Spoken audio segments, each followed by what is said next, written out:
क्या बात है शरद? मोहन सर का फोन था, कह रहे थे आदि का फोन नहीं लग रहा है। मैंने भी ट्राई किया, घंटी बज रही है लेकिन वो उठा नहीं रहा। छे, उस लड़के को आखिर हुआ क्या है? फोन साइलेंट मोड पर रखकर सो गया होगा। अच्छा ये सब जाने दीजिए, हमें वहाँ जाना चाहिए। मैं एक्सचेंज के सामने आऊंगा। हाँ हाँ ठीक है ठीक है।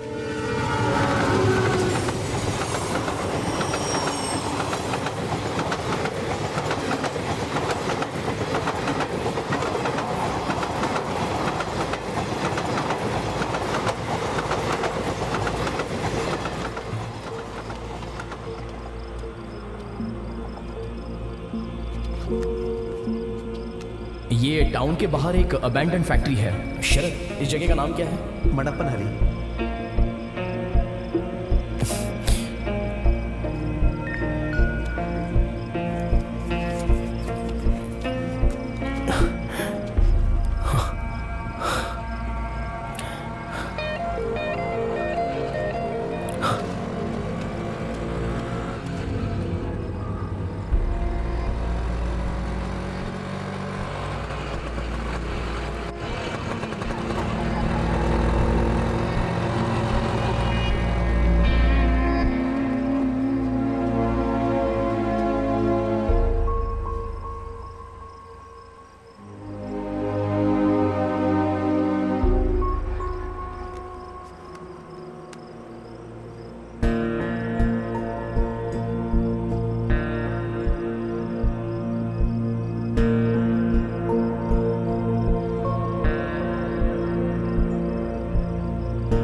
क्या बात है बेटी? आदि ने आपको इस नंबर पर कॉल करने के लिए कहा। हाँ।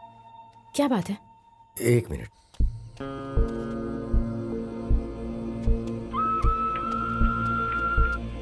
हेलो बेटा, तुमने मुझे फोन करने को कहा। ये किसका नंबर है? वो सब मैं बाद में बताऊंगा। वो लोग हमारा फोन टैग कर रहे हैं। लेकिन ये तुम्हें कैसे पता? जैसे ही मैंने आपको बताया कि मैं फैक्ट्री में हूँ, उसके 2 घंटे में रेडी कैब में वहाँ पहुँच गए। डरिए मत, मैं वहाँ से बच निकला। अब पुराने नंबर यूज करके फायदा नहीं है। आप कल नया सिम कार्ड ले लीजिए। अच्छा हाँ हाँ ले लूंगा। अब जो और मॉम के नंबर से फोन किया तो? नहीं, वो भी बहुत रिस्की है। ठीक है, मैं नया सिम कार्ड ले लूंगा। ठीक है डैड, मैं आपको बाद में फोन करता हूँ। इसके बारे में शरद को बताना होगा। बेटा, मैंने आपसे 2 घंटे पहले शरद को फोन किया था। आपके फोन से? हाँ। मैं बाद में फोन करता हूँ। हेलो आदि। क्या हुआ? बाद में बताता हूँ। बेटी, ये फोन मैं कल वापस करूँ तो चलेगा? अंकल लेकिन आपके फोन को क्या हुआ? उस पे बेटा वो नेटवर्क इशू आ रहा है तो हम उससे बात नहीं कर पा रहे हैं ना। ठीक है। अंकल आदि कब आएगा? जल्दी जल्दी आ जाएगा। 2 दिन में आ जाएगा। हाँ अब तुम जाओ।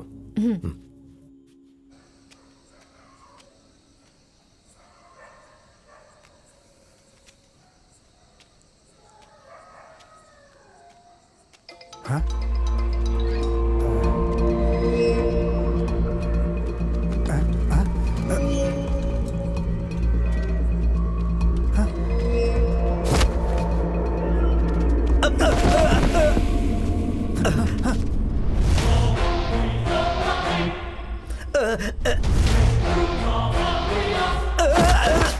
वो कहाँ है?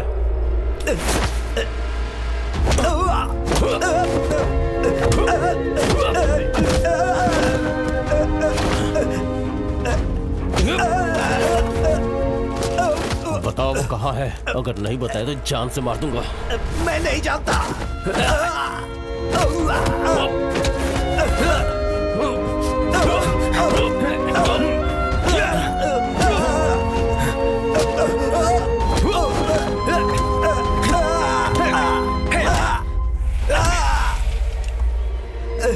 कहाँ है वो? कहा ना मैं नहीं जानता। फैक्ट्री से लापता हो गया है, मुझे वो चाहिए। चाहे कुछ भी कर लो वो तुम्हें नहीं मिलेगा। तुझे क्या लगा तू रेड्डी साहब के बेटे के खूनी की मदद करके जिंदा बच पाएगा? बता। लेकिन उसने रेड्डी साहब के बेटे को नहीं मारा, उसे तो तुमने मारा। उसे तुमने।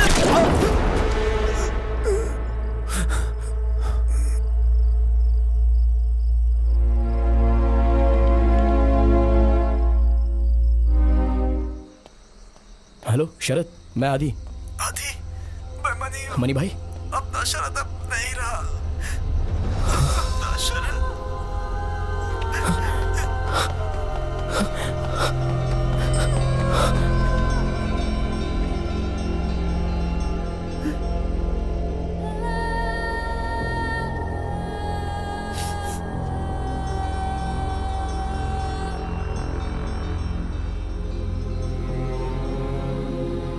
मनी भाई। आदि, मैं कुछ नहीं कर पाया। सिर्फ होता हुआ देख रहा था, खड़े होकर सब देख रहा था।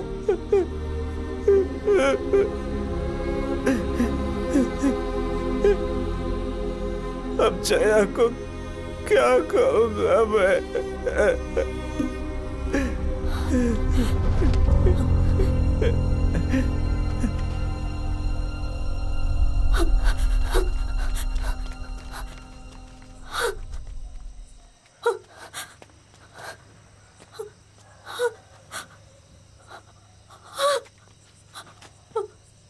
शरद, शरद, शरद उठ भाई।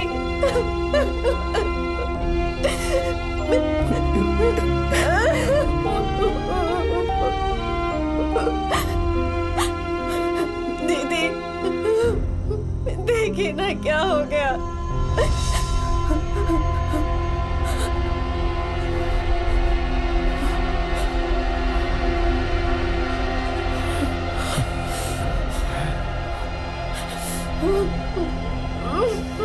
अरे क्या हो गया? पता नहीं क्या हो गया? हाँ हाँ कुछ ना कुछ तो चलता ही रहता है। ये सब बड़े अजीब है। देखो देखो जरा सा जल्दी आओ। चल देखो उस तरफ देखो। से मारा है। बैठो। जब तक मैं नहीं कहूं तुम यहां से कहीं नहीं जाओगे।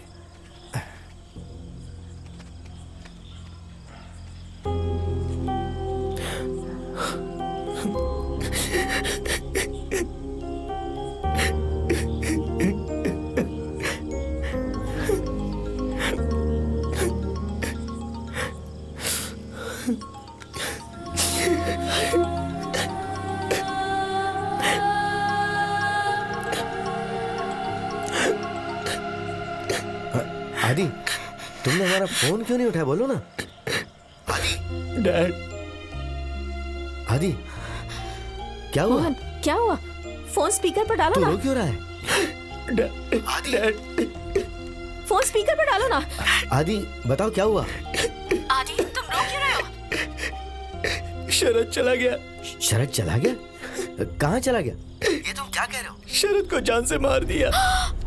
बेटा आदि, आदि। मोहन, किसी भी तरह से आदि को बचा लो। सिर्फ तुम्हारी वजह से उसकी जान आज खतरे में है। रोजी, मैंने कितनी बार कहा था कि उसे बेंगलुरु मत भेजो। मेरे बेटे को कुछ नहीं होना चाहिए मोहन। अगर उससे कुछ हो गया तो मैं तुम्हें कभी माफ नहीं करूंगी। मेरी बात तो सुनो रोजी। मुझे मेरा बेटा चाहिए। रोजी, मेरे आदि को वापस ले आओ। Why did you kill him? मैंने तुमसे कहा था उसे पकड़ो और आदि का पता लगाओ। मैंने उसे मारने को नहीं कहा था। वो बात नहीं थी सर, वो बहुत एरोगेंटली मुझसे बातें कर रहा था। मुझे गुस्सा आ गया तो अनजाने में गोली चल गई। अगर तुम उसे किसी भी तरह से यहाँ जल्दी लेकर नहीं आए तो मैं तुम्हें इस बिल्डिंग से उठाकर नीचे फेंक दूंगा, समझ गए?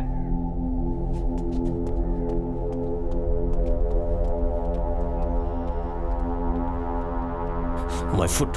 रोजी मेरी बात सुनो। नहीं, ये बात हमें पुलिस को बतानी होगी। रोजी, बस अब बहुत हो गया मोहन। रोजी, हमारी वजह से उसे प्रॉब्लम नहीं होनी चाहिए। तुम नहीं करोगे तो मैं करूंगी। पहले तुम मेरी बात सुनो, उसके बाद तुम्हें जो करना है करो। अगर हमने कंप्लेंट भी की तो पुलिस इस पर कुछ नहीं कर पाएगी। लेकिन क्यों? जो कुछ भी हुआ है वो केरला में नहीं हुआ है, बेंगलुरु में हुआ है। और रेड्डी के बेटे की जो मौत हुई है वो एक एक्सीडेंटल डेथ थी, ऐसा उन्होंने कहा। तो फिर हम पुलिस के पास जाकर क्या कंप्लेंट करेंगे? रोजी, रेड्डी आदि को जिंदा पकड़ने की पूरी कोशिश कर रहा है, इसलिए वो जिंदा है। अगर हमने कोई भी प्रॉब्लम क्रिएट की और रेड्डी ने अपना फैसला बदल लिया तो सोचो क्या हो सकता है। तो हम क्या करें मोहन? मुझे मेरा आदि चाहिए। अगर उसे कुछ हो गया तो उसे कुछ नहीं होगा रोजी, कुछ नहीं होगा उसे।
म्यूजिक डायरेक्टर बनना तुम्हारा सपना है ना आदि, लेकिन मेरा तो ऐसा कोई भी सपना नहीं है।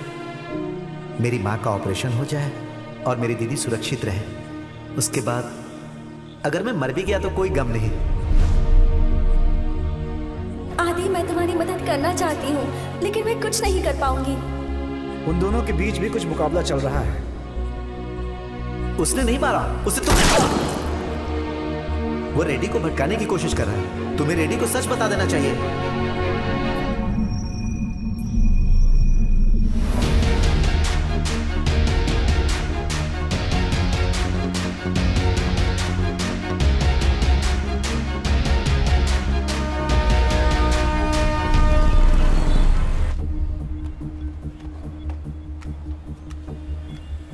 ये लो, जैसा तुमने कहा था, ये नया फोन और एक नया सिम।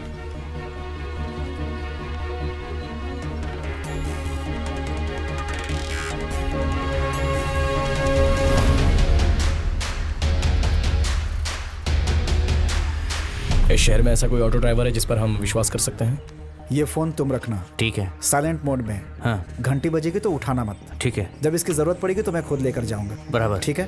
ठीक है भाई। अच्छा सुनो, आप अपने पुराने नंबर से उस फोन पर अक्सर फोन कीजिए। उस नंबर से मैं आपको वापस फोन करूंगा। और हाँ, हमें यह ध्यान रखना है कि हमारी बात रेड्डी भी सुन रहा है। तुम ये सब क्यों कर रहे हो? मुझे कुछ समझ में नहीं आ रहा है। आखिर तुम करना क्या चाहते हो? मुझे रेड्डी की बिल्डिंग के अंदर जाना है। अंदर क्यों जाना है? उससे मिलकर सच बताना है। हैं? अरे पागल हो गए हो क्या तुम? वो रेड्डी तुम्हें मारना चाहता है और तुम उससे मिलने जा रहे हो? क्या बेवकूफी है ये? तुम्हारे लिए इतनी तकलीफ उठाई इसीलिए क्या? शरद ने अपनी जान सिर्फ इसीलिए दी है क्या? अब किसी की जान नहीं जानी चाहिए, इसलिए मैं ये कर रहा हूँ। ऐसे ही भागता रहूंगा तो इस प्रॉब्लम का कोई हल नहीं होगा। मुझे कुछ करना होगा। आपने जैसा कहा, अगर मैं देश छोड़कर चले जाता हूँ तो आपको क्या लगता है वो मुझे ढूंढ नहीं पाएंगे? मेरी वजह से किसी को और खतरा नहीं होना चाहिए, इसलिए आप मुझसे बहस मत कीजिए और मेरी मदद कीजिए। आप डरिए मत, इसमें आपको कोई रिस्क नहीं है। मुझे किसी से कोई डर नहीं है, तुम्हारी भलाई के लिए ही कह रहा था मैं। वैसे देखा जाए तो तुमने जो कहा वो सही है। ऐसे भागते रहने से कोई हल नहीं निकलने वाला है।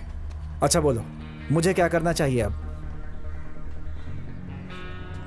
अंजना ने मुझे बताया कि रेड्डी अक्सर शाम को 5:30 से 7 बजे तक अपने ऑफिस में अकेले ही होता है और वही उससे मिलने का सही वक्त होगा। उस वक्त वो अकेला होगा, लेकिन उस बिल्डिंग के अंदर जाने के लिए मुझे उसकी सिक्योरिटी लेवल जाननी होगी और इसमें आप ही मेरी मदद कर सकते हैं। उधर बहुत सारे कैमरे हैं। मैंने सुना है कि कंप्यूटर के जरिए उधर के दरवाजे खुलते और बंद होते हैं। इससे ज्यादा मैं कुछ नहीं जानता। आप ऐसे किसी को जानते हैं जो हमें उसके बारे में पूरी इन्फॉर्मेशन दे सकता है? उधर मेरा उतना कनेक्शन तो नहीं है। हाँ, एक सिक्योरिटी गार्ड को जानता हूँ। जयंत और रेड्डी के बारे में मैंने जो कुछ सुना है उससे ही सुना है। फिर भी कोशिश करके देखता हूँ। बेटा, तुम्हें क्या लगता है हमें तुम्हारे बारे में चिंता नहीं होती है? तुम किसी भी तरह से कोशिश करके वहीं रुको, कोई ना कोई रास्ता तो जरूर निकलेगा। मैं वहाँ अभी नहीं आ सकता क्योंकि रेड्डी के आदमी 24 घंटे मेरे पीछे लगे हुए हैं। कोई बात नहीं डैड, आई कैन मैनेज। बेटा, अभी तुम हो कहाँ? अब भी शरद के घर में हो क्या? नहीं, शरद की दीदी ने मुझे घर से निकाल दिया। ओह, तो फिर तुम रात कहाँ बिताओगे? मेरी कोई फिक्स जगह तो नहीं है डैड, जहाँ भी सेफ लगता है वहाँ सो जाता हूँ। आज मैं कंटोनमेंट एरिया में हूँ। Dad, I have to go, I will call you back. ये कन्वर्सेशन 45 मिनट पहले हुआ था सर। लोकेशन मैंने साइबर सेल से पता लगाया। दिन में वो शहर में कई जगहों ट्रेवल करता रहा। ये कन्वर्सेशन के वक्त वो कैंटोनमेंट एरिया के टावर के पास था। मुझे एक आदमी के बारे में इंफॉर्मेशन मिली है। वो इसी जगह का है और यहीं रहता है। एबिन नाम है उसका। रेड्डी के ऑफिस में कंप्यूटर संभालने वाली कंपनी में काम करता था। कुछ 6-7 महीने पहले जयंत के साथ उसकी तू मैं हो गई। उसके बाद से उसने नौकरी छोड़ दी। आखिर प्रॉब्लम क्या थी? वो तो मैं नहीं जानता, लेकिन उसका नंबर मुझे मिला है। चलकर उससे मिले क्या एक बार? हम उससे यहाँ नहीं मिलेंगे। So it was an accident, हाँ? जब मैंने सुना कि रेड्डी के बेटे की मौत हो गई है तो मैंने सोचा जयंत ने उसे मारा होगा। He's crooked. एबिन, You carry on. Okay. मैं उसे अच्छे से जानता हूँ। उसकी नजर रेड्डी की जायदाद पर है। तुम्हारे और जयंत के बीच में प्रॉब्लम क्या हुई थी? रेड्डी के ऑफिस के सिक्योरिटी सिस्टम का मेंटेनेंस सपोर्ट मेरी कंपनी को दिया गया था। मेरा काम था टेक सपोर्ट। एक बार जयंत ने मुझे बुलाया और उसने मुझसे कहा कि मैं सिद्धार्थ के कंप्यूटर को हैक करूं। उसने मुझे एक बड़ी रकम ऑफर की, लेकिन मैं राजी नहीं हुआ बिकॉज इट्स नॉट एथिकल। बदला लेने के लिए उसने मुझे एक झूठे केस में फंसाया। किसी तरह मेरी कंपनी वालों को इन्फ्लुएंस किया और मुझे नौकरी से निकलवा दिया। मैं रेड्डी से अकेले में उसके ऑफिस में मिलना चाहता हूँ। उसके लिए कोई रास्ता है? माय ऑफिस, उसके घर में मिलो। लेकिन सिद्धार्थ और जैन दोनों रेड्डी के साथ ही रहते हैं। ओह यस, मैं तो भूल ही गया। लेकिन वो ऑफिस में भी साथ ही रहेंगे। लेकिन वो दोनों अलग फ्लोर पर है ना? Who told you that? Anjana. Anjana? Reddy के बेटे की मौत के समय वो लड़की भी इनके साथ ही थी। Oh okay. Will you help us? I couldn't resist bro। और ये जयंत के खिलाफ है ना?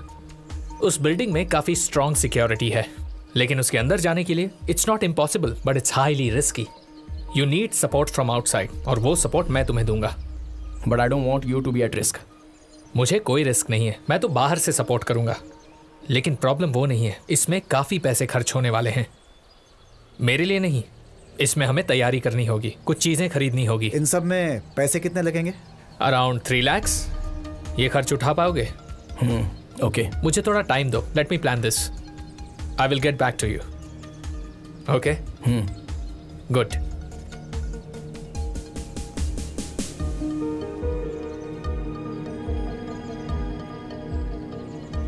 इस पर भरोसा कर सकते हैं क्या? और कोई ऑप्शन भी तो नहीं है।